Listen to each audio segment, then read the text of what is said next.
Hello, everybody.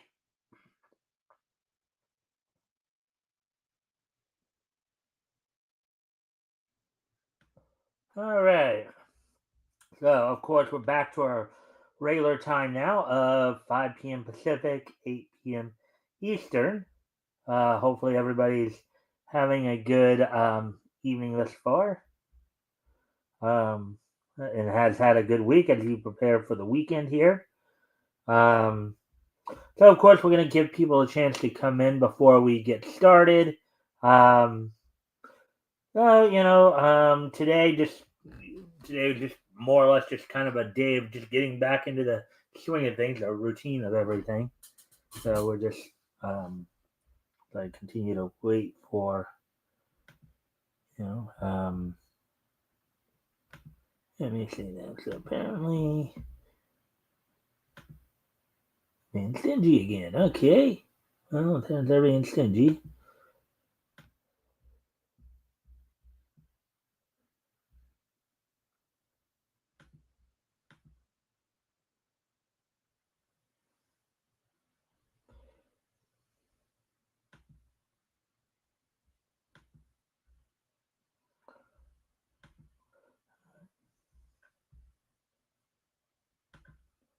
Alrighty then. So now there we go. That should help out a little bit there. Hopefully soon enough here. All right. So with that being said, let's see. As I said, we're just giving people a little time to get in here. Again, a friendly reminder to everybody: if you guys haven't already, if you guys can like and share the stream, see if we can get some more friendly people to engage.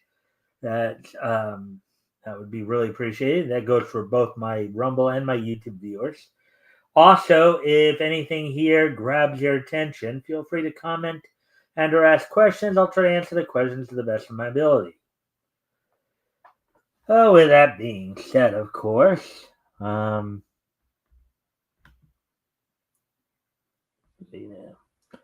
we're of course just still waiting to see anybody shows up, any more people show up. But with that, we're just waiting around. Um, all right, so yeah, so now we're coming up on 3 minutes. I guess I'll talk about what's on tap for tonight. So I got like 4 articles I'm actually going to go over from MeTV Tunes tonight. Um, including another little tidbit from the late great Joe Barbera, one half of Hanna Barbera Productions. Joe Barbera's cartoon journey started with a spooky Halloween cartoon. That he Scream's ghost face mask was inspired by Betty Boop. So Betty Boop leading to some very interesting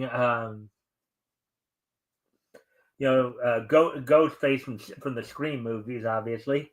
Let's see, revisiting the Flintstones meet Rockula and Frankenstone, the ultimate Halloween special of the disco era. Um, and George Lucas actually wanted Duck Dodgers in Star Wars. So those are the 4 stories we're going to go over tonight. Um, again, some nice little profile pieces. Um, looking back on some perspectives and some very interesting stories, I would take it. Also, of course, we'll have the wrestling wrap up. We'll actually look back to last night's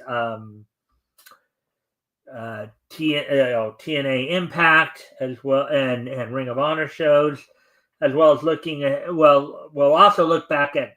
So, of course, WWE is in Perth, Australia this weekend for, of course, primarily the Crown Jewel event tomorrow.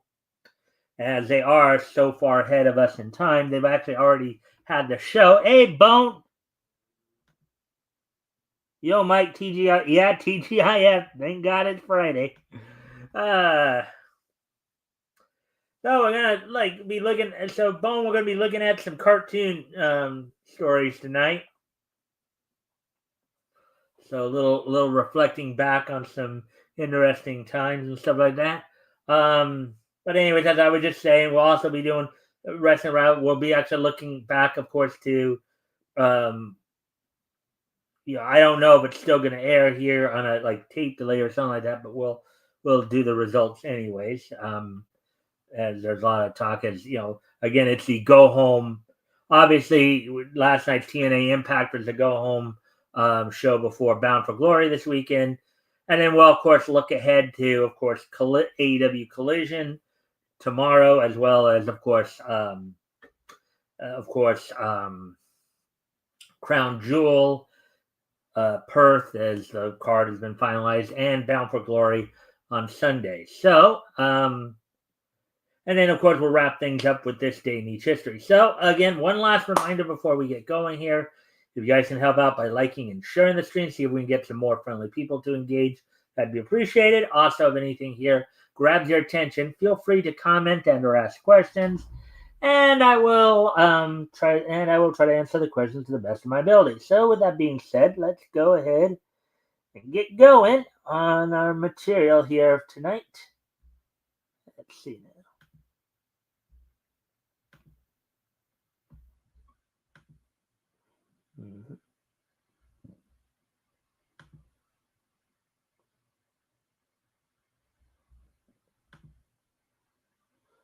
Alrighty then, so here we go.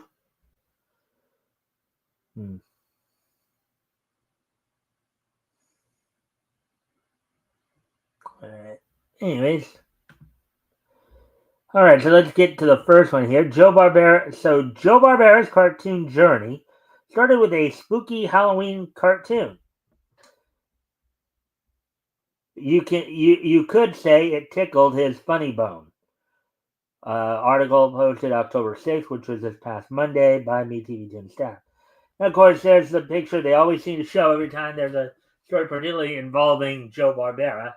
You got William Hanna on the far left there, right in front of, in front there. You got William Hanna on the left and Joe Barbera on the right, and then behind them, of course, are of course, in the costume, basically actors in the costumes of Huckleberry Hound, Yogi Bear, and Fred Flintstone.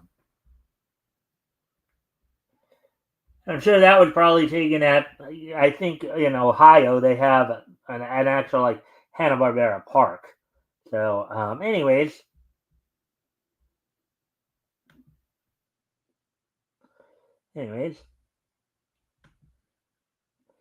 All right, don't know what that emoji means, but anyways.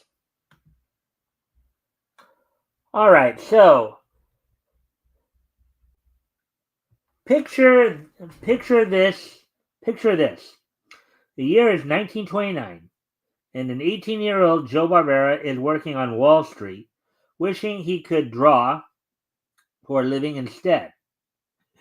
Yeah, that's got to be something. You're working on Wall Street right around the time that the stock market crash is about to happen. That's got to be something, right?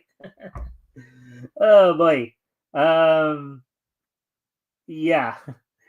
Okay.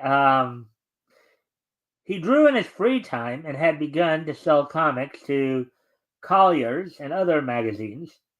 Despite these small successes, Barbera's creative pursuits didn't make him enough money to leave his bank job, which he hated. Yeah, it's always a story, right? Do you take a job and go through the grind because you make more money with it, or do you follow your dream job even if particularly initially you don't necessarily make the money you need to? That's always a question people have to answer throughout their lives, isn't it? Anyways,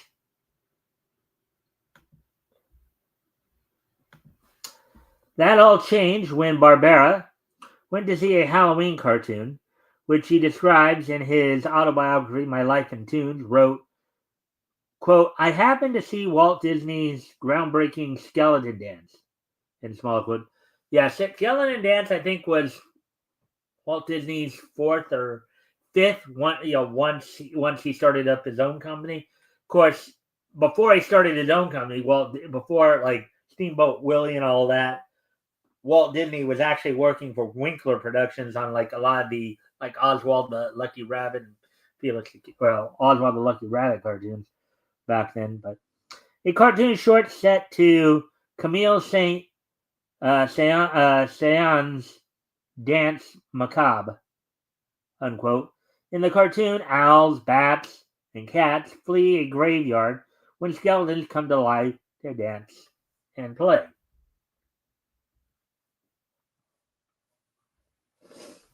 This cartoon was also the first of Disney's Silly Symphony series, and it would prove to be a classic. In years to come, the cartoon would be referenced in other cartoons like Color Rhapsody's Skeleton Frolic, quote unquote. Color Rhapsody was a series from Columbia that was distributed by Columbia Pictures, initially being done by Charles Mintz Productions and taken over after upon Mintz's death in 1939 by Screen Gems. Let's see. And much later, The Grim Adventures of Billy and Mandy. More recently, in quotes, The Skeleton Dance, in quote, experienced a resurgence in popularity from its pairing with Andrew Gold's, quote, Spooky, Scary Skeletons, unquote, song on TikTok.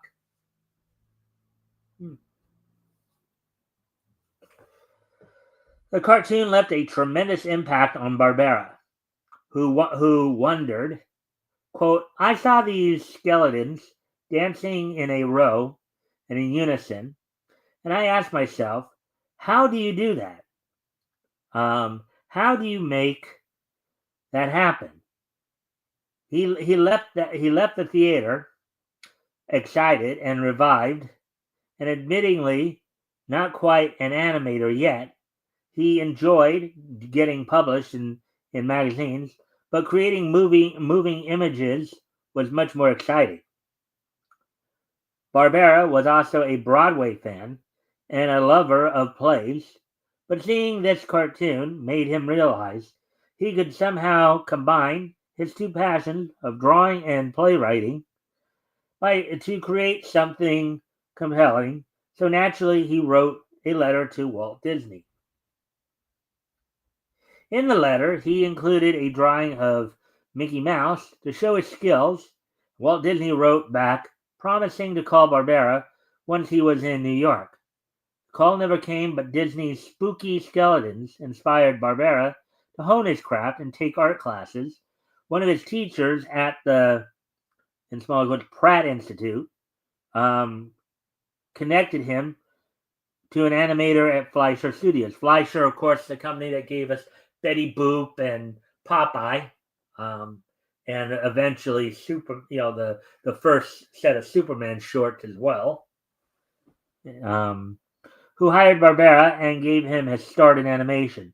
And then after some work with Fleischer, of course, he would eventually, by 1940, would move on to MGM, where he would be paired up with William Hanna, and they were some of the guys who helped to create Tom and Jerry, the cat and mouse cartoons. And then eventually, of course, by the late 50s, they would start up Hanna-Barbera Productions, with their first venture being Rough and Ready in 1957, even before the more popular Huckleberry Hound in 1958. So, anyways, so there we go with the first article of the evening. So watch House of Hanna-Barbera on MeTV Tunes weekdays at 11 a.m. Eastern, 10 Central, 8 a.m.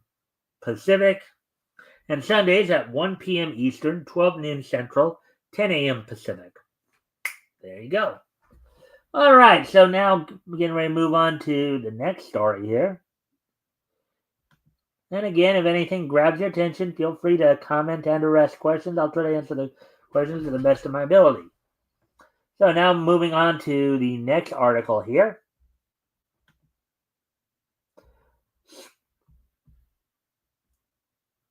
And that, of course, goes for both my Rumble and my YouTube viewers. If you haven't already, you guys can help out by liking and sharing the stream. See if we can get some more friendly people to engage. That'd be appreciated. Also, if anything here grabs your attention, feel free to comment or ask questions, and I will try to answer the questions to the best of my ability. So as we continue on here, with the next article here. Scream's ghost face mask was inspired by Betty Boop. Now, I never knew that. That sounds like a very interesting story. For anybody who's seen the movie Scream and has that white mask.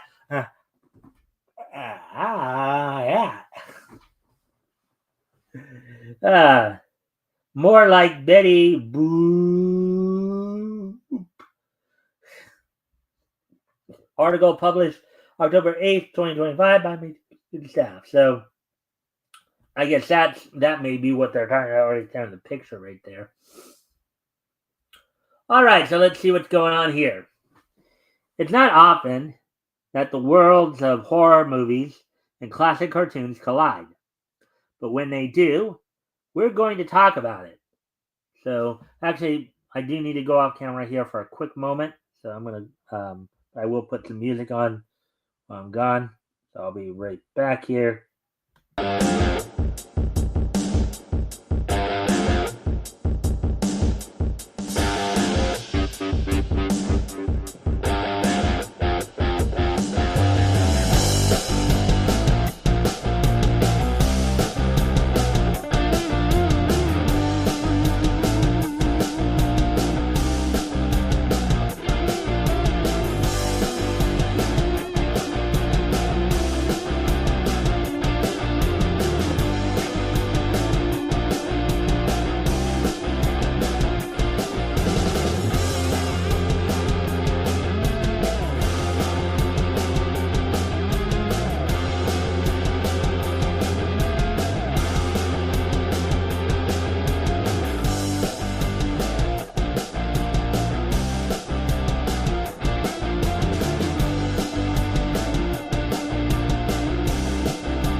All right, I'm back. So, anyways, getting back to the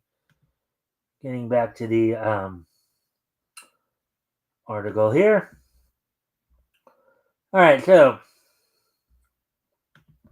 where were we? All right, the ghost face mask from Scream was long assumed to have been inspired by Edward Munch's famous painting, The Scream.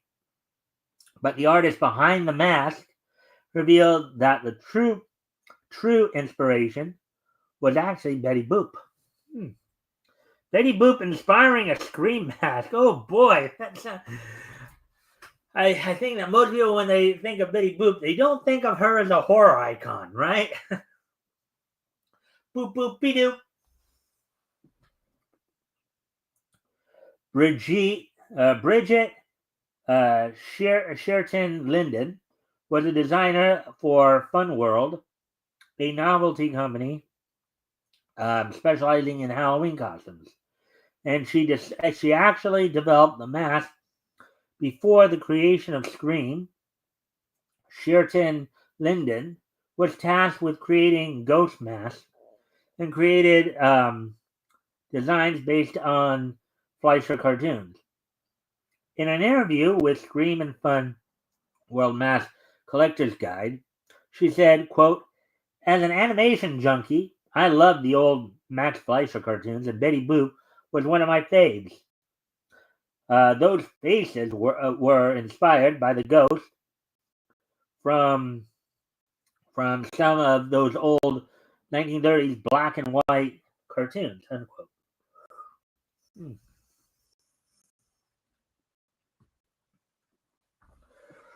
The cartoons that specifically inspired the mask were Betty Boop's Snow White, quote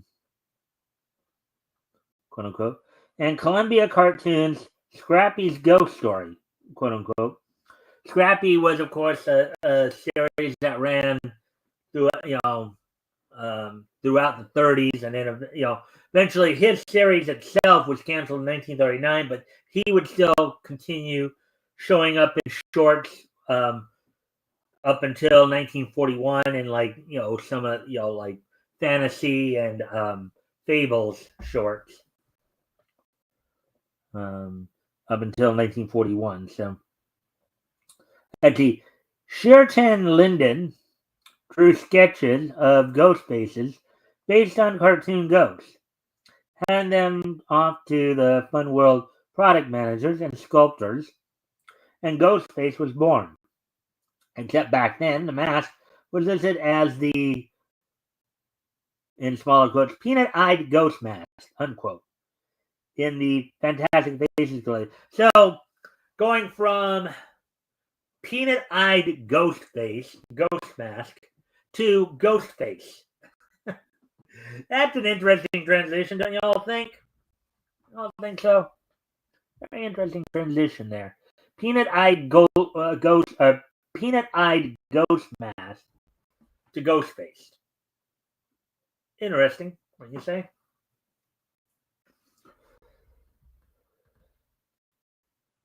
Let's see. As we continue on here, of course. Meanwhile, during the pre-production of Scream, producers were working with designers to create an original serial killer mask for the movie.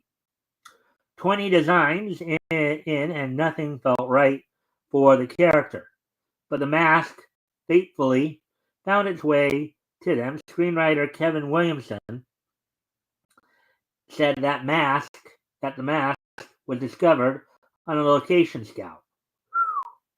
Quote, no one could agree on a mask, and I remember we were on a location scout, and we found Ghostface. So I'm guessing location scouts, when they're going out trying to figure out, okay, well, where should we film this particular scene? I guess that's what location scout is. Let's see. In a box stuffed in a garage, unquote. Williamson said that director Wes Craven saw the mask and said, quote, this is like the famous Scream painting, unquote. Craven made the same connection as everyone else who saw that mask, but now you know it. Now you know it was really Betty Boop and Fleischer Studios who inspired Halloween's most famous mask.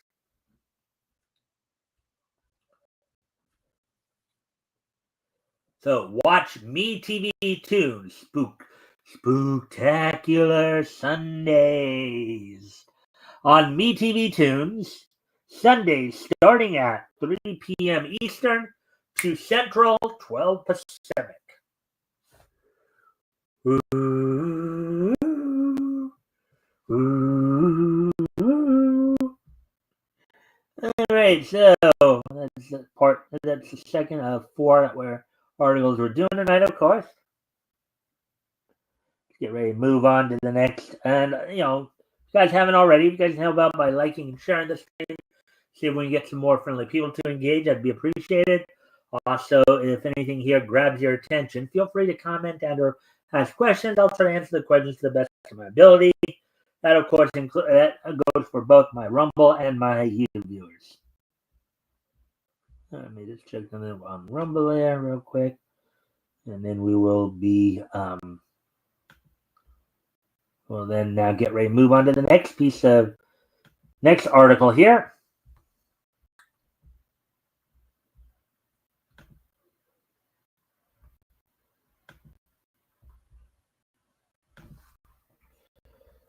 Let's see. Revisiting, quote, the Flintstones meet Rockula and Frankenstone, unquote, the ultimate Halloween special of the disco era. Yeah, this one I think came out like late 70s, early 80s.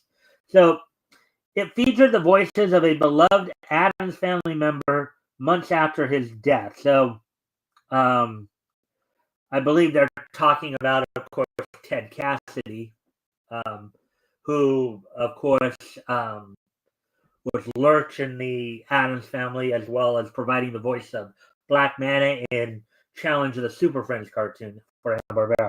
So, article published October 8, 2025 by MeTV Doom staff. Let's see. The Flintstones primetime television series may have ended in 1966, but it was only the beginning. The characters only became bigger and bigger over the years, thanks to vitamins and breakfast cereals. Oh, and cartoons, of course. As, of course, the original Flintstone series that ran from 1960 to 66 spun off into a number of other cartoons. Spun off into, like, of course, the Pebbles and Bam Bam show, the Flintstones comedy hour, the new Fred and Barney show with the Shmoo, and the Fred and Barney show with the Thing, plus a number of specials over the years, including, of course, Flintstones Family Christmas, Flintstones Christmas Special, Flintstones Christmas, the Jetsons Meet the Flintstones. You get it. You guys get it, right?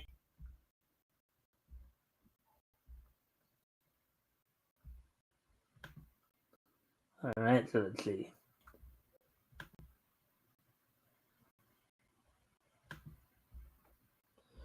Let's check in some things here. All right. So, anyways, let's get back to the article here. Throughout the 70s, the modern Stone Age family appeared in several Saturday morning cartoons and specials. In 1979, they even joined forces with Marvel Comics characters for the weekly Fred and Barney Meet the Thing. That same year, the Flintstones and Rebels took a spooky trip to Rocksylvania, bumping into some classic monsters in the Flintstones Meet Rockula and Frankenstone.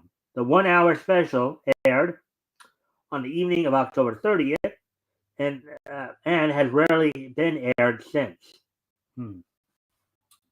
Yeah, I mean, I do know last year when MeTV Tunes started up of course, when they were starting up and they did their first Spectacular Sundays a year ago, they also aired this then, and it has a pretty interesting story to it. Let's see if they talk about that here in the article here, and if not, I'll probably at the end I'll probably mention kind of one of the other themes of it. So number one, it featured the voice of Ted Lurch Cassidy 9 months after he died. And I mentioned this earlier, of course. Ted Cassidy, most famously known as Lurch from the Addams Family. I believe he died of cancer, like 9 months, obviously, prior to this. Aside from that, he also provided the voice of Black Manta in the Challenge of the Super Friends cartoon as well. So, anyways, no actor in Hollywood, in parentheses, outside of Richard Kyle, perhaps, unparenthesed, was better suited for playing lumbering hulks than Ted Cassidy. His 6'9" frame and deep voice made him the perfect choice for Lurch, the imposing butler of the Addams Family. Not to mention the hunchbacked Baylock puppet on Star Trek, and Frankenstone, of course. Cassie died in January of 1979, nearly 10 months before the Flintstone special aired. He was just 46 years old. As I recall, I think he had suffered from some form of cancer. So but I might be wrong. Might be wrong. But it was either. I think what either got him was either I think it was cancer. I'm pretty sure it was cancer, but it could have also been some form of acromegaly, which of course was the disorder that of course took Andre the Giant and Jose Giant Gonzalez too soon as well. So anyways, number two, it featured the voice of the new Fred. All right, so voicing the character in the original 1960 to 66 animated series, Alan Reed defined the sound of Fred Flintstone. Reed continued to bring Fred to life. Well, they say live here, but I think it should say life. And spin-offs like the Pebbles and Bam Bam Show and the Flintstone Comedy Hour, as well as commercials and whatnot. In the summer of '77, the New York City native passed away shortly before his 70th birthday. Hanna-Barbera had a replacement ready at hand, Henry Corden. Henry Corden, who of course had provided the voice of Pa Rugg in in the Beverly, or not the Beverly, but the Hillbilly Bears. He actually provided a number of other voices through, here and there for Hanna-Barbera too. I think I think he even had a voice in did a spot in Thunder Ruby Spears' Thunder the Barbarian as well. So anyways, and Henry Corden would of course once once he took over for Fred, he was Fred up until his passing too, and we'll probably get into that in this article too. And Henry Corden, the bespectacled actor, who some might remember as landlord Henry Babbitt on the Monkees, was no stranger to Fred. Corden had voiced the singing voice of Fred as far back as 1966. His first big starring role as Flintstone came in A Flintstone's Christmas, 1977. Of course, the classic Christmas special where Fred and Barney had to basically take over for Santa Claus after Santa Claus got hurt while walking around on Fred's roof. Initially, Fred thought he was just some crazy homeless guy until finding out, until Barney, of course, saw up on the roof the reindeer, and the rest of the story as it goes. A sports special called Flintstone's Little Big League followed, and the Halloween special hit just as the new Fred and Barney show, 1979, was kicking off. Corden would voice Fred up through 1997. So, of course, he would lend his voice to, of course, the Flintstones Comedy Hour, the Jetsons Meet the Flintstones, Flintstones Family Christmas, a Flintstones Christmas Carol. So that would be Henry Corden doing all of those. All right, number 3. There was a disco scene. It looked like right there you got Fred, Barney, and I guess that could be Pebbles right there, the teenage Pebbles. So, hey, Metal. Thanks for popping in.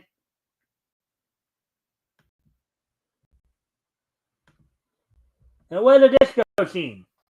In case there was any doubt, this was a product of 1979. Wilma and Betty implored the men to boogie in Rockula's castle. A rather lengthy disco scene follows. Quote, "I could dance like this all night, couldn't you?" Unquote. And excited Betty proclaimed, excited Betty, because Betty by this point was being voiced by Gay Otwig, I believe, or Gay Arthurson, I believe, by this point. Let's see. And excited. Okay, so the closing credits also feature a funky disco instrumental version of the familiar Meet the Flintstones theme. Number 4. There's a good reason this game show host sounded like Shaggy. Shaggy, whose voice was provided by, of course, the late great Casey Kasem, who did aside from Shaggy, also of course did Cliff Jumper, Blue Streak, Teletran 1, and Dr. Arkaville in the Transformers cartoon. was Robin in a number of Hanna-Barbera cartoons, including, of course, all the Super Friends franchises, and I believe the guest appearances Batman and Robin had on the new Scooby-Doo movies. In addition to hosting American Top 40 on the radio, Casey Kasem was the go-to voiceover artist for Hanna-Barbera. The iconic DJ was the man behind Shaggy in Scooby-Doo, Robin the Boy Wonder, and Super Friends. Here, he was Monty Marble, a spoof of Let's Make a Deal MC Monty Hall, a game show host for Make a Deal or Don't. It would be Kasem's only appearance in a Flintstones cartoon.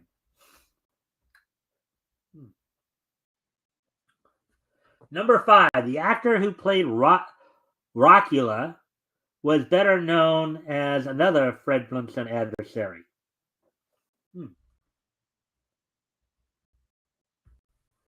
Wonder who that could possibly. I guess we'll find out soon enough here.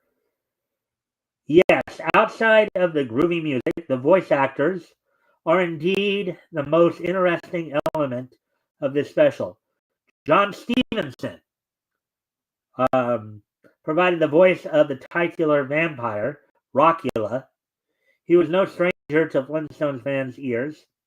He had previously voiced Fred's boss, Mr. Slate, who oddly does not appear in the special. Now, granted, he would also continue providing, I believe John Stevenson would continue to provide the voice of Mr. Slate throughout all the Flintstone franchise. Aside from that, John Stevenson was a pretty well-known voice actor. As he did, you could hear his voice on a number of different series, including, of course, again in Transformers, he provided the voices of like Windcharger, Thundercracker. Let's see. He was also, I believe, he was Dr. Doom in Spider-Man. In Spider-Man. No, maybe not Spider-Man. Maybe it was more like his appearances in the Marvel Action Hour cartoons, like his appearances in the Fantastic Four. I know he did Dr. Doom though at some point. But anyways, moving on. Number 6, Betty had a different voice actress too. Yeah, so the most noticeably different voice in the group belongs to Betty Rubble. Gay Otterson handled the role throughout the 70s. So for a certain generation, she might be Betty of memory. Now, mind you, of course, the very first person to do Betty's voice through the first, let's say, 40 years of the Flintstones from 1964 was Bea Benaderet, who went on to play, of course, Kate Bradley in Petticoat Junction. She was actually the first voice of Granny in the Looney Tunes cartoon as well. But, she would die at the age of 62 in 1967, I believe it was cancer. Let's see now.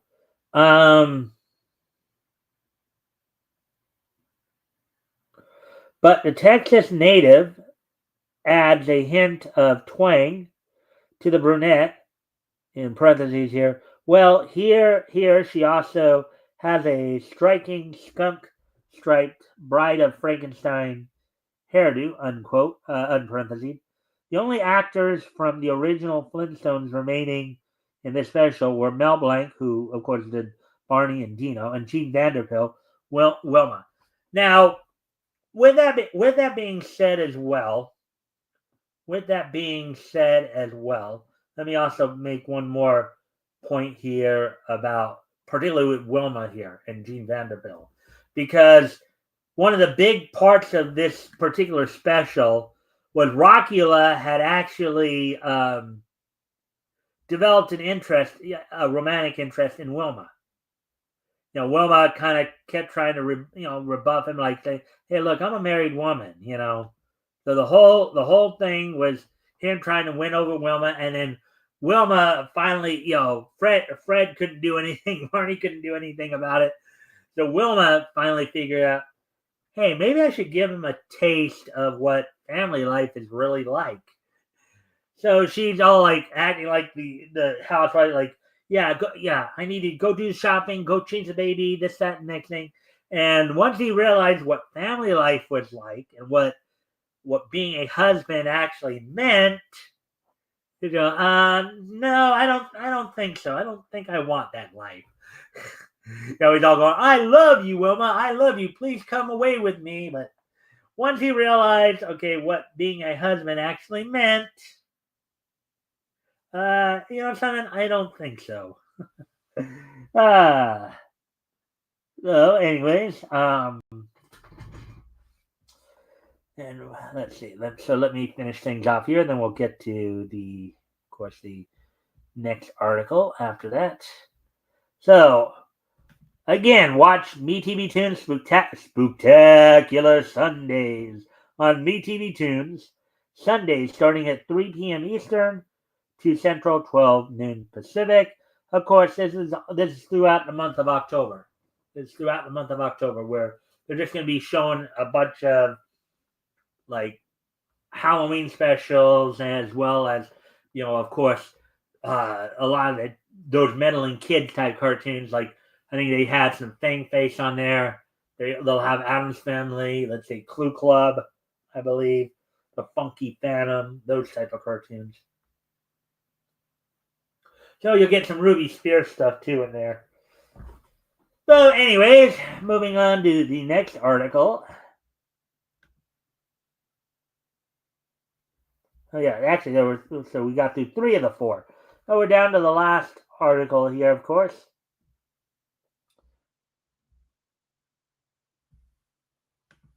See, and again, if you haven't already, you guys can help out by liking and sharing the stream. See if we can get some more friendly people to engage. That'd be appreciated. Also, if anything here grabs your attention, feel free to comment and or ask questions. I'll try to answer the questions to the best of my ability.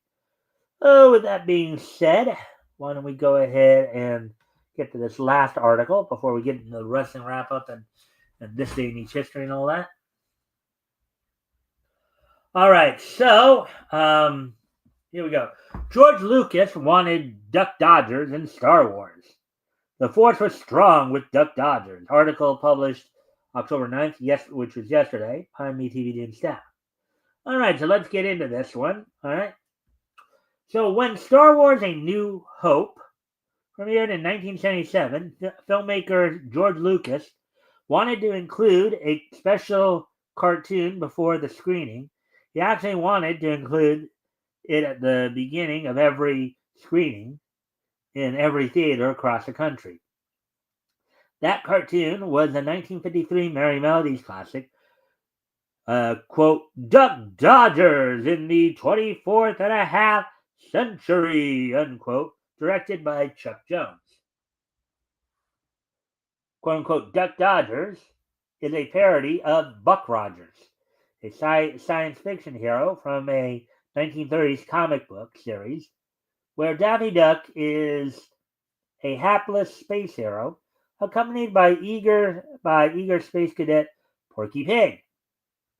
A cartoon is not only considered one of Chuck Jones' best cartoons, but one of the best cartoons ever, ranking 4th in the 50 greatest cartoons of all time.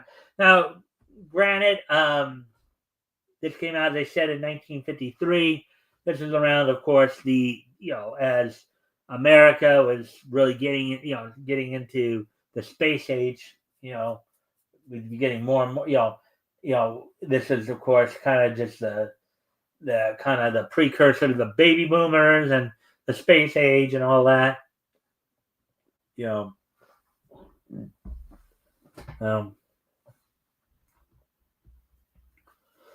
George Lucas was 8 years old when Duck Dodgers premiered. So 1953 minus 8, so that meant he was born in 1945. So he's still alive today. He'd be 80 years old today. And according to Chuck Jones, the cartoon changed his life. In an interview with cartoon historian Jim Korkis, Jones recalled, quote, well, Lucas said that he saw Duck Dodgers the year it came out when he was 8 years old, and he said that it impressed him so much that he decided he wanted to make movies. Unquote.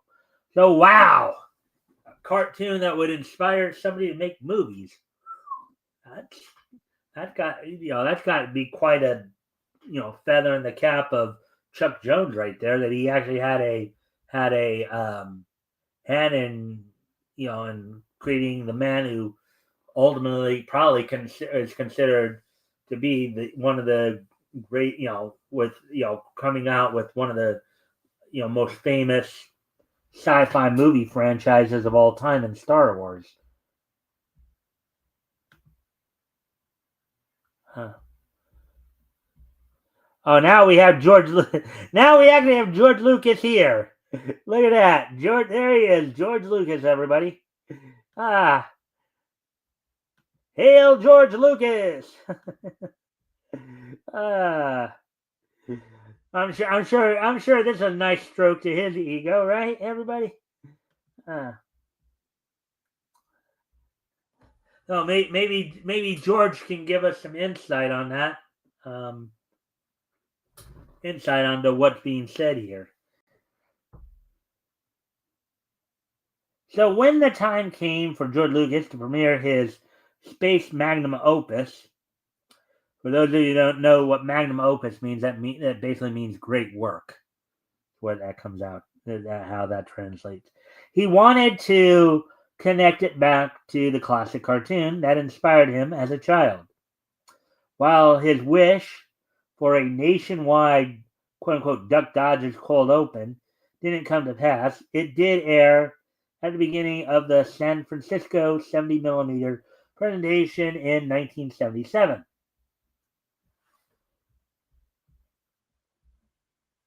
Let me just...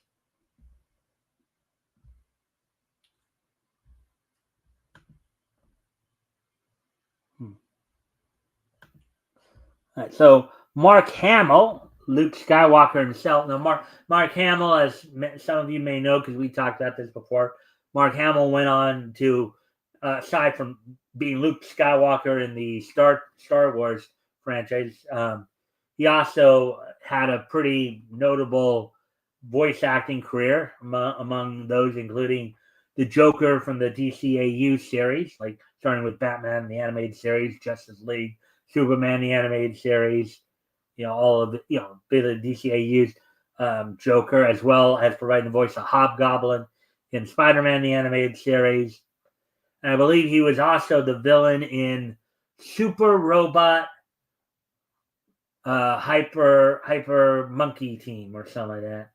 I don't know if I got all the words right in that particular title, but anyways, discussed the cartoon connection on his social media. Quote, George really did want this classic Daffy Duck cartoon shown before every screening of hashtag SW or Star Wars. He tweeted, quote, it would have been an icebreaker to let the audience know what was coming. What was coming was less than dead serious. I was disappointed when we couldn't get the rights to it, and it didn't happen, unquote. Lucas still held on to his Duck Dodgers dreams and requested that a sequel to the classic cartoon premiere with the sequel to Star Wars The Empire Strikes Back in 1980. Chuck Jones was game, but getting the Looney Tunes band back together was tricky, as they had, obviously, because they had significantly aged by then, considering that Chuck Jones's career was starting in the late 30s there.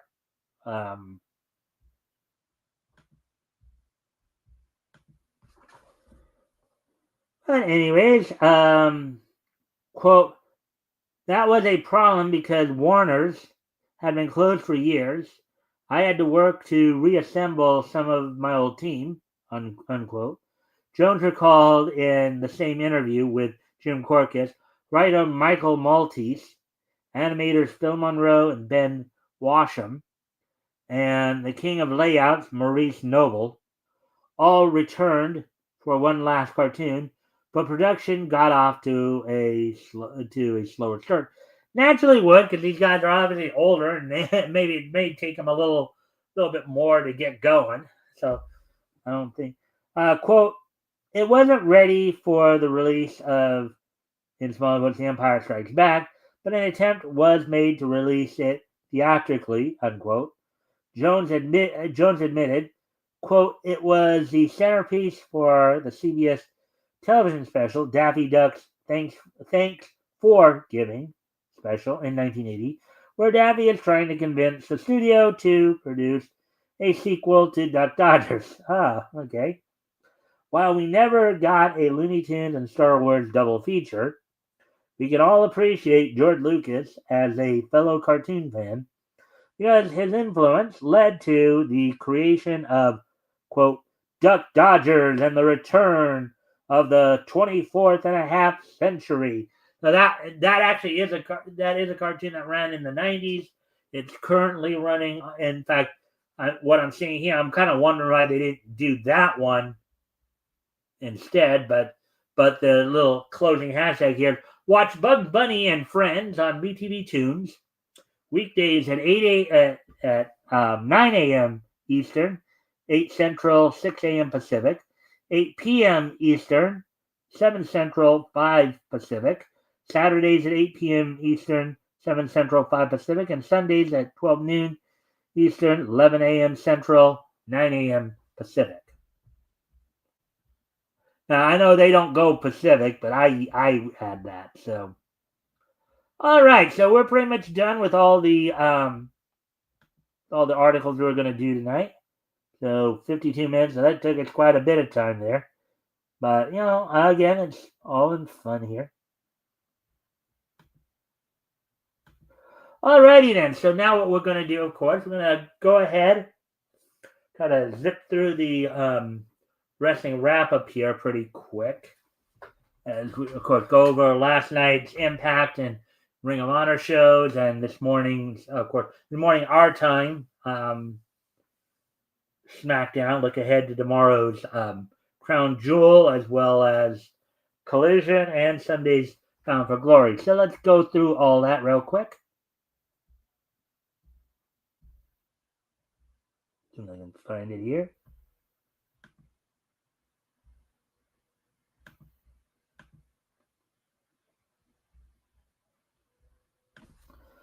All right, so first time we're going to go back to yesterday here.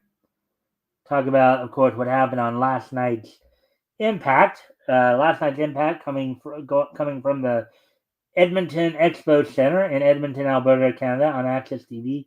Tom Hannafin and Matthew Rainwell on commentary. This is, of course, the go home Impact before I'm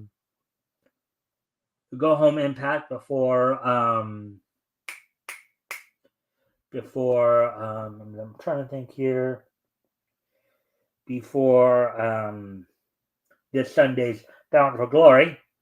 Opening match, Matt Cardona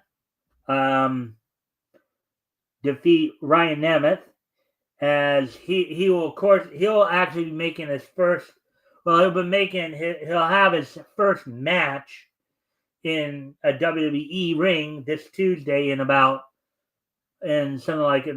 think, what is it, 10 years or so? I think it might be. As he'll be taking on Josh Briggs and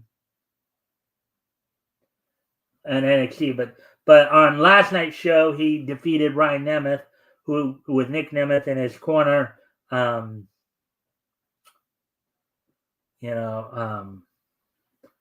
in a singles match. Then you saw Mustafa Ali with the rest of Order 4 in his corner of Great Hands, Jason Hotch, and John Schuyler. Special Agent Zero and Tasha Steele defeat JDC of the System with, of course, Alicia Edwards, Eddie Edwards, and Brian Myers, and Moose in his corner. In preparation for their upcoming match at Bound for Glory. We'll get into all that in a few minutes here. In a no DQ match, Eric Young defeated Joe Hendry. And that's all for the main match. There were a couple of dark matches that happened as well, but those were dark matches. So, but that's so that's all we got from TNA Impact last night. Yeah, and I'll admit I'm a little behind on some of the stuff with the wrestling a bit. Just got to get caught up on some of that. I've been busy the last couple of weeks. Of course, as you guys know, I had jury duty this week. So, but I'm done with that now. So, hopefully, get refocused and get back on track here with everything. So now, as it were, now let's go back and talk about what happened on last night's Ring of Honor show. Ring of Honor Honor Club, which last night's Honor Club, of course, came from the RP Funding Center in Lakeland, Florida, with Caprice Coleman and Ian Riccaboni on commentary. The show opened up with Bandito successfully retaining the Ring of Honor World title over Don Callis family member and CMLL star Hechicero. Let's see, Shane Taylor of Shane Taylor Promotions with the Infantry's Carly Bravo and Sean Dean and Trish Adora in his corner, defeating Beef in under 5 minutes. Billy Starks defeated Viva Van. The Spanish Announce Project of Angelico and Serpentico defeated Logan Cruz and Tyshawn Perez. And the main event saw Sari defend the IWGP Women's title against Alex Windsor. Alex Windsor, since coming to AEW, has been a top contender to many of the titles, but has just thus far fallen short in gaining any of the women's titles here. So, well, anyways, now with that, now let's look ahead also to this morning's SmackDown. Of course, SmackDown was done this morning, very early our time, like 8 a.m. Eastern time and 5 a.m. Pacific, as they were, of course, over in Australia. So today's SmackDown coming from the RAC Arena in Perth, Western Australia, on the USA Network with Wade Barrett and Michael Cole on commentary. The match opened up with another one of another open challenge by Sami Zayn as another United States title open challenges, as Sami Zayn answered the challenge of Shinsuke Nakamura, former United States champion himself. The match went to a no contest when I believe they were both attacked during the match, from what I saw on some of the in a tag team match that was actually set up on last week's SmackDown during the contract signing for the Crown Jewel women's title. The two participants, that's Tiffany Stratton and Stephanie Vaquer, teamed up here to take on the WWE United States Women's Champion Julia and Kiana James. Then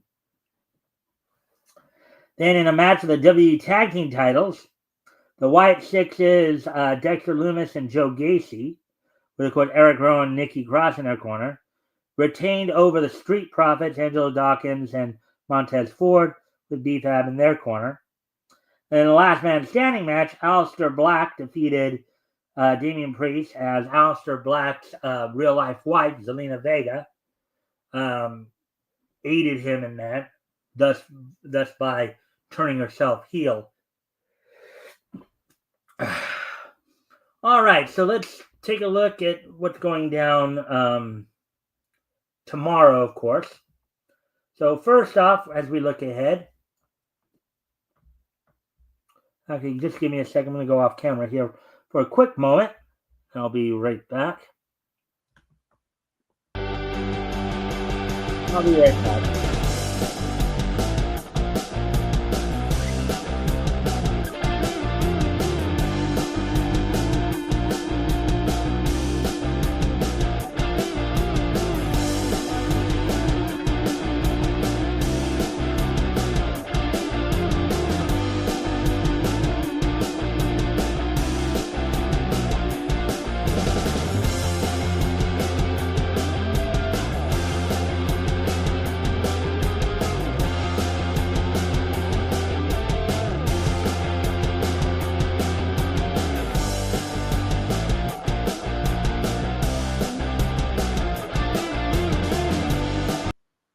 welcome back. So now, as I said, today's SmackDown was, and of course WWE will be in Perth, still be in Perth on Monday for Monday Night Raw as well.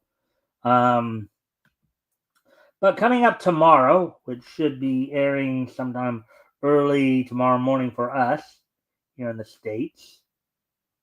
So I find it here. Crown Jewel in Perth, Australia. So the match has been set, again coming from the RAC Arena in Perth, Western Australia, Australia. Wade Barrett and Michael Cole will once again be doing the commentary. This time will be on ESPN. Of course, the card is as follows.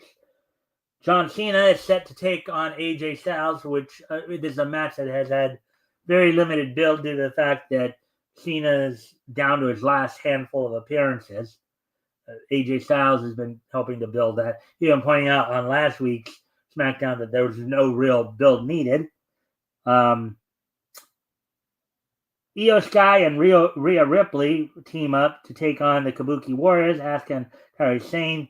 In a lot of the drama that's come out of that, as Asuka feeling disrespected by Io, and Io's been siding more with Rhea Ripley of late. And of course, Kairi not feeling too happy about that either. In an Australian street fight, this is the final match that was made this past Monday on Raw. Roman Reigns is set to take on Bronson Reed in an Australian street fight.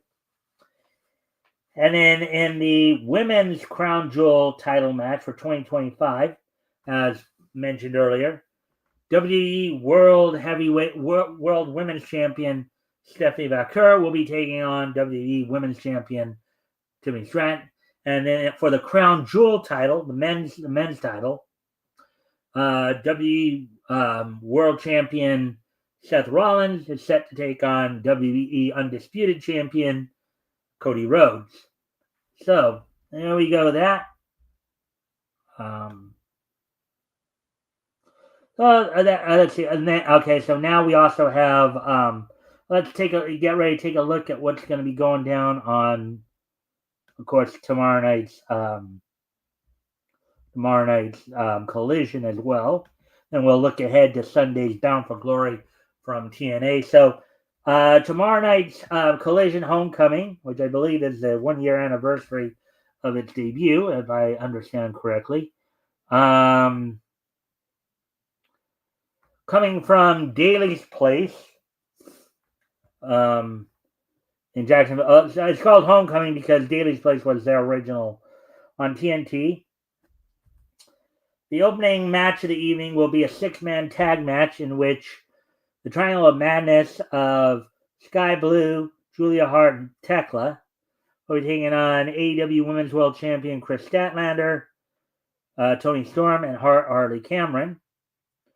We kind of alluded to this match last night. Kota Ibushi will be taking on Don Callis family member Josh Alexander. In a big tag team match, Big Bill and Brian Keith, formerly of the Learning Tree, will be taking on the team formerly known as the Acclaimed, Anthony Bowens and Max Caster.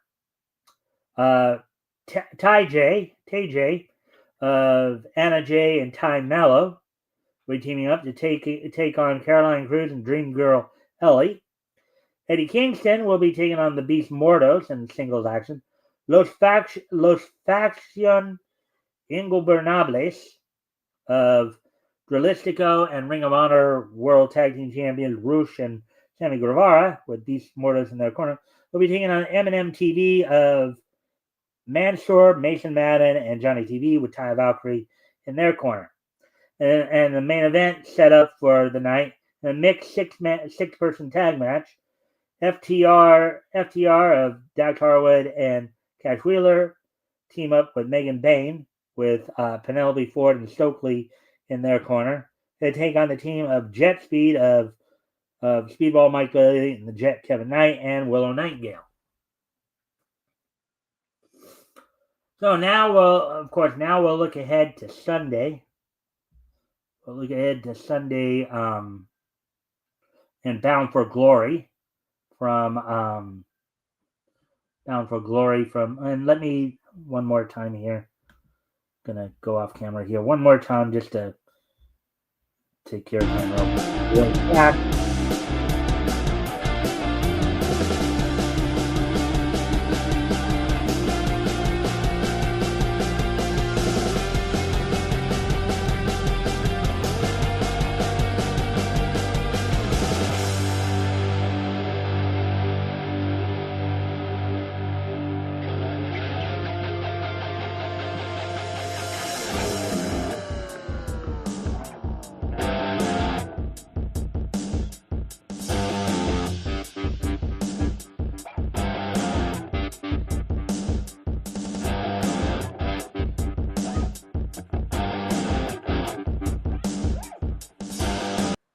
All right. Anyways, I've got another comment here. Hey, Metal, what's going on here? Let's see. Just walked out of the shower to find out Game Central Junction is canceled tonight as well. Well, didn't you have the show last night? Isn't Game Central Junction usually on Thursdays? I'll just hop back on a game sometime after you're done instead. All right, well, cool. Thanks for being here. Hopefully you're enjoying the show thus far here.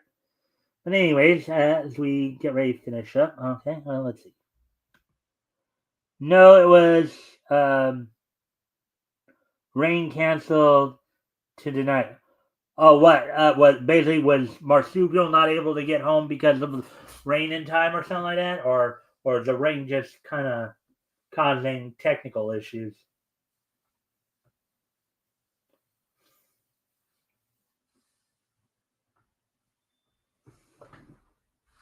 Oh, my internet was basically dead yesterday. Oh, okay. All right, so that sucks. But, all right, so anyways, so like again, we need to of course move on to Sunday's Bound for Glory pay-per-view from TNA. Talk about that a bit.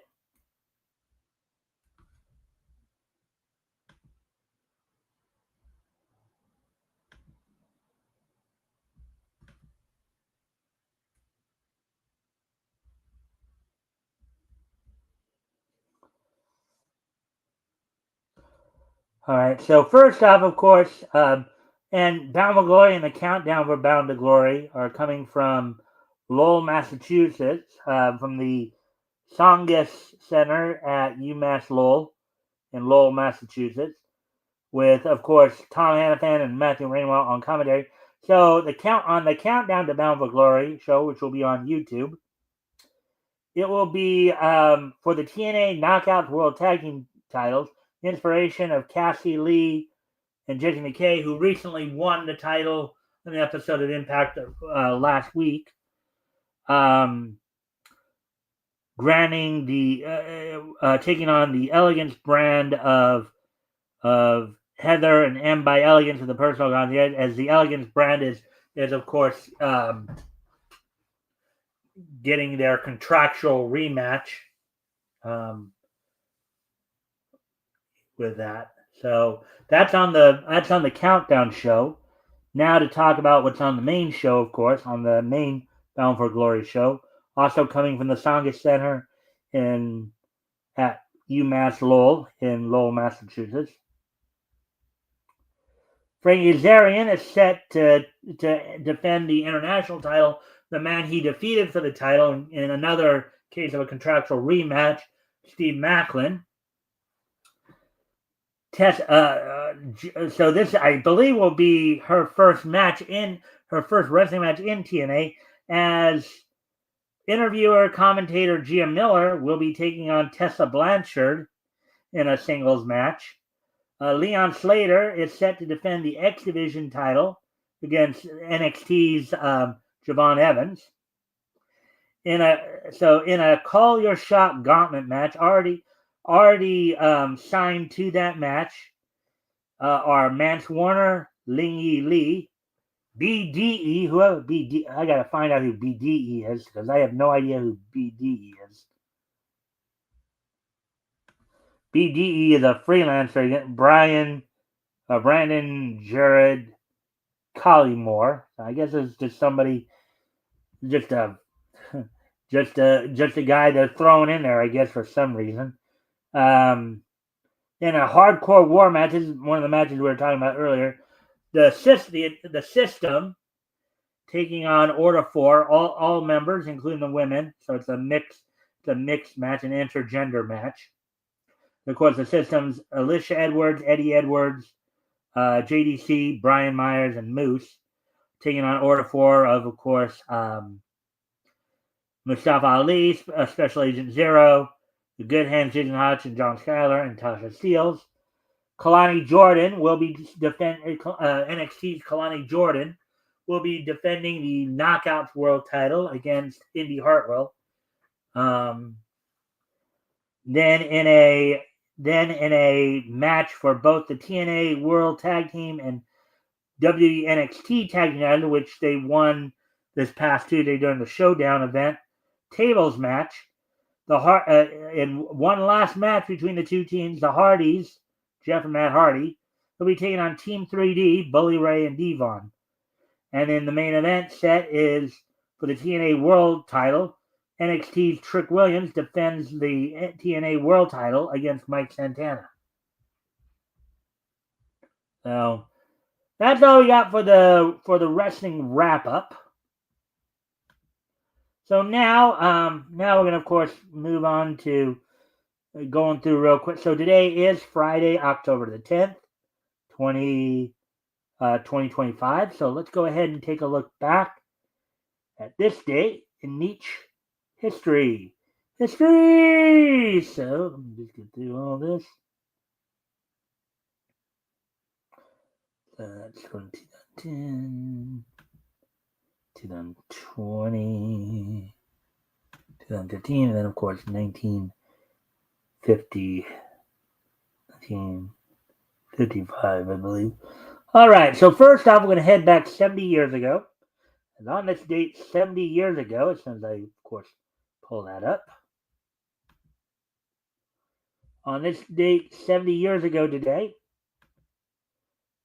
known then, of course, as 20th Century Comic Corporation, what we know of today as Marvel, the 45th issue of Astonishing went on sale on this date back in 1955, 70 years ago. Oh, I'm sorry. Oopsie. This I thought this was October 10th. Oh well. Dang that. Well, anyways, so I guess we don't have anything for October 10th because that would basically poo. All right, I thought I had something for October 10th, but it like fooled me there. All right, so anyways, moving on to the other three I do know are October 10th. So anyways, moving ahead to the year 2010. So 15 years ago today. On this date, 15 years ago today. Speaking of TNA, 15 years ago today, TNA held its 6th annual Bound for Glory event from the Ocean Center in Daytona Beach, Florida. It was, of course, the 6th annual event under the Bound of Glory. Of course, basically, this Bound for Glory is essentially TNA's version of WrestleMania, their big premiere event, headlined by the finals of the TNA World Heavyweight Title Tournament. This is also where the faction known as Immortal was formed. So let's get into the results here. And apparently since, let's see.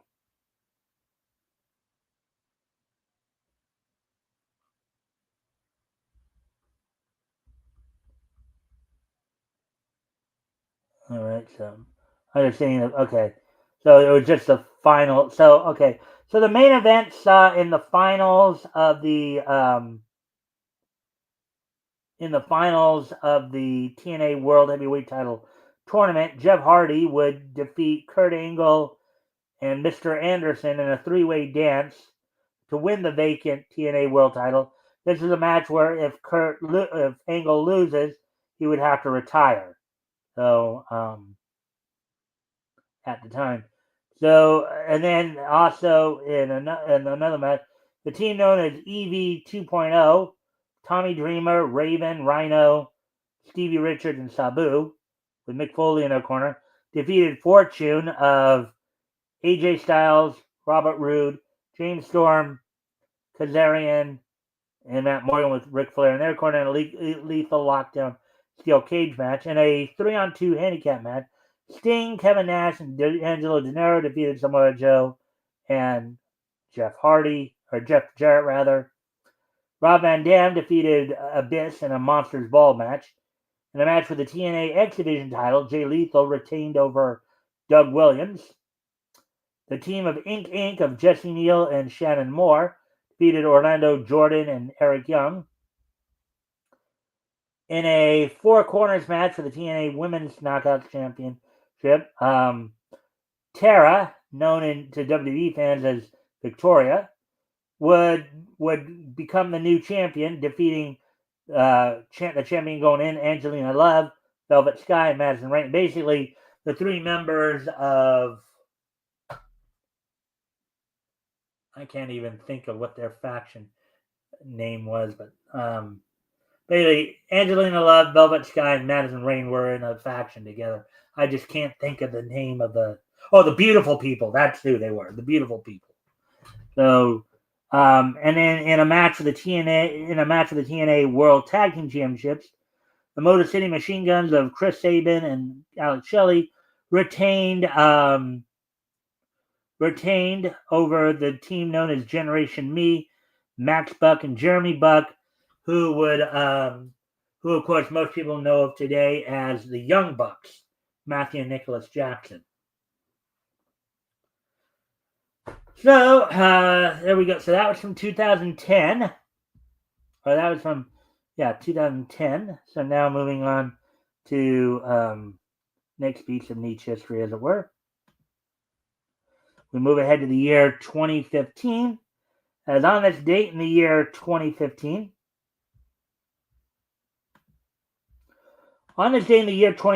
the following anime premiered on Japanese television, including Arms' Valkyrie Drive Mermaid, the second season of Kinema Citrus's White Foxes, is the Order a Rabbit with 2 question marks, so denoting second season there. And then the second season of Seraph of the End, Battle in Nagoya, also premiered on this date from Whip Studio. So is the Order a Rabbit from Kinema Citrus White Fox, Seraph of the End, Battle in Nagoya from Whip Studios, and Valkyrie Drive Mermaid from Arms, all premiered on this date 10 years ago, back in 2015.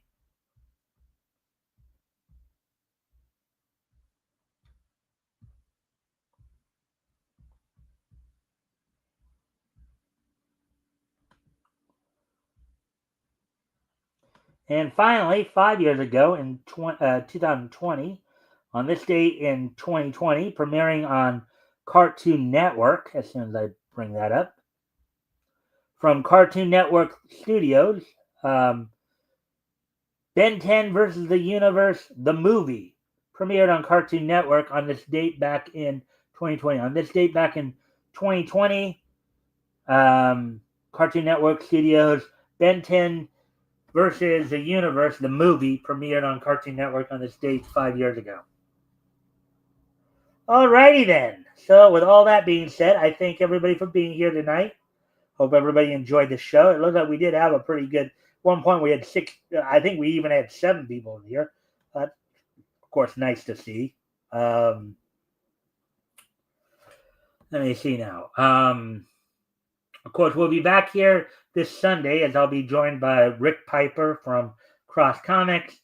As this week will be actually be going through books that went on sale in June of 1940 from Street and Smith. We'll be going through Shadow Comics. Now, Metal, if you're here, this is one I think you would have wanted to be on too if you had the time or whatever, because I know you like the Shadow.